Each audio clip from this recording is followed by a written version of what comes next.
In this video, we're going to discuss 5 pieces of advice that we've all heard before about how to defend yourself and stay safe. I'm going to explain why these pieces of advice are not just completely wrong, but they could even get you killed.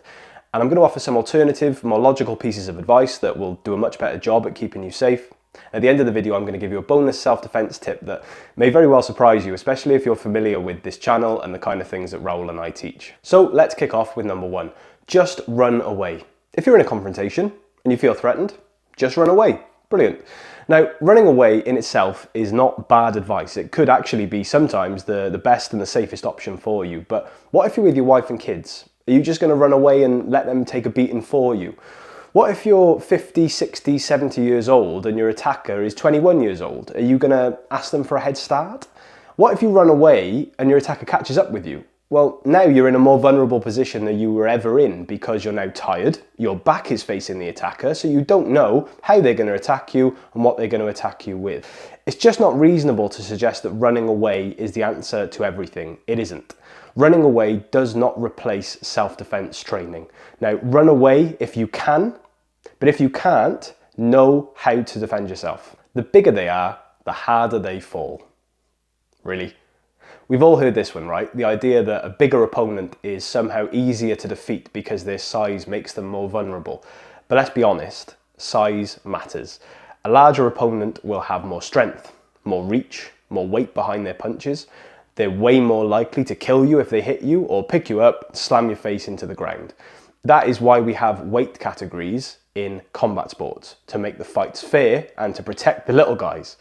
There is literally no advantage that I can think of for a smaller defender against a larger aggressor, except for maybe being able to run away quicker. But we all know about the issues with running away. Some real actionable advice: the bigger they are, the more you should avoid trying to piss them off. If you find yourself in a confrontation with a larger attacker, focus on de-escalating, escaping if you can, or use an equalizer. Carry a weapon if it's legal to do so, or something that can be quickly improvised to use as a weapon to defend yourself and equalize the power disadvantage that you have. Next one, carry a weapon to defend yourself.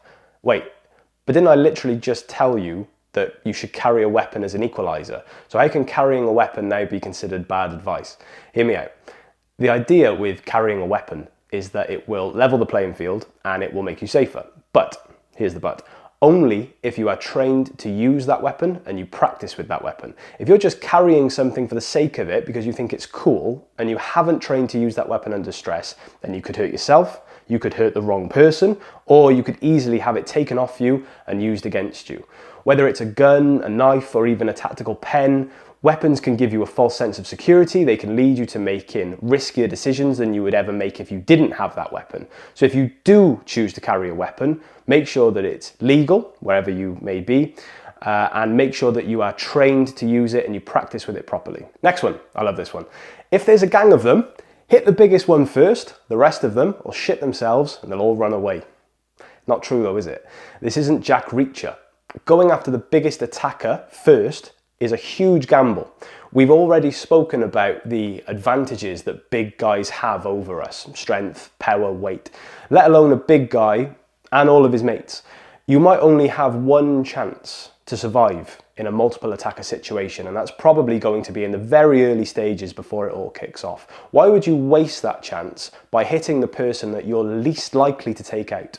So, some real actionable advice: if you're outnumbered, use any opportunity you can to create a means of escape. You may even be better off hitting the smallest guy first to create an escape route through them, or striking whoever may be standing in the way of an escape route or something or someone that may be able to help you. Putting keys between your knuckles.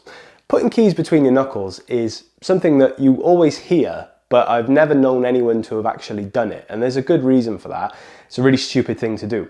It's probably going to cause more harm than it is good. In the best case scenario, you've hit someone, your keys have gone flying out of your hand. You've now lost your keys. You now can't get home or back to your car, which are the two places that you probably like to go if you're under threat. In the worst case scenario, you've hit someone, the keys have gone straight back through your fingers, they've ripped your hand open, now you've lost your hands, the best tools to keep yourself safe in a fight. Keys are genuinely a very good improvised weapon, but you can use them in a much more intelligent way. Get yourself a keychain, use them to swing the keys at the attacker, Or simply use them in a stabbing motion. If you get grabbed, stabbing it into the attacker's hands to break the grip and get away. So I told you I'd give you a bonus self-defense tip at the end of the video, so here it is. If I say self-defense to you, one of the first things that comes into your head is probably a groin strike.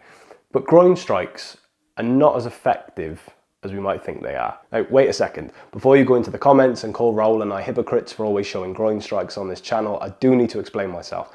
I love a good slap, kick, knee to the groin just as much as anybody else does. And actually over 400,000 people have seen me get slapped in the nuts and go down like a sack of shit. So it's obvious that it does work. But it's only effective if it's not expected. In that video, I genuinely was not expecting Raoul to do that, and so I wasn't prepared, and down I went. But in another video that we did, I was kind of expecting Raoul to do that. I know he's an arsehole, and I know the technique that he was demonstrating, so I was able to kind of brace for it. And because I braced for it, when he hit me, I was able to carry on until we'd finished filming, and then I went down afterwards. Plus, there's something else to consider in relation to people high on drugs or high on adrenaline or experiencing some kind of mental health issue. Their pain tolerance is going to be way higher than normal people. So pain compliance is just not going to be a thing with people in those situations, and they're going to have to go down with some real force. So if you have landed a groin kick and it doesn't have the desired effects that you would like, you may need to follow up with more and more strikes until they're no longer a threat to you. And that's why it's really important to actually train your striking ability, improve your power, improve your speed, even if you hope that you're never going to need it. We've actually made a video on the 5 best kicks for self-defense. Now the groin kick is obviously one of them, but there's also another 4 alternatives that are very much worth considering. So if you're interested in that, please make sure you check out this next video.